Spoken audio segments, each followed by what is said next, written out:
Telugu news channel కి స్వాగతం। శ్రీకాకుళం జిల్లా కోటబొమ్మాలి మండలం గుంజిలవ గ్రామంలో శ్రీ శ్రీ వైభవ వెంకటేశ్వర స్వామి దేవాలయంలో భక్తులు రథసప్తమి సందర్భంగా మొక్కులు చెల్లించుకున్నారు। దీనిలో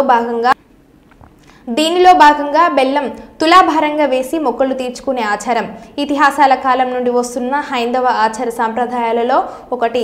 దీనిలో భాగంగా ఈ ఆలయంలో శ్రీవారి బెల్లం తులాభారం ప్రక్రియ విశేషంగా నిర్వహించారని స్థానికులు చర్చించుకుంటున్నారు।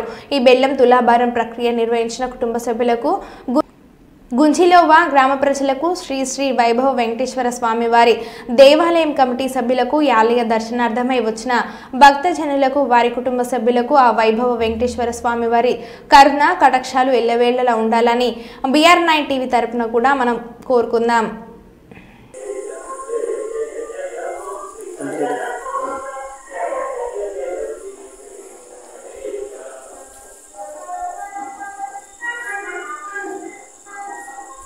నువ్వు వేసినట్టు చూడండి।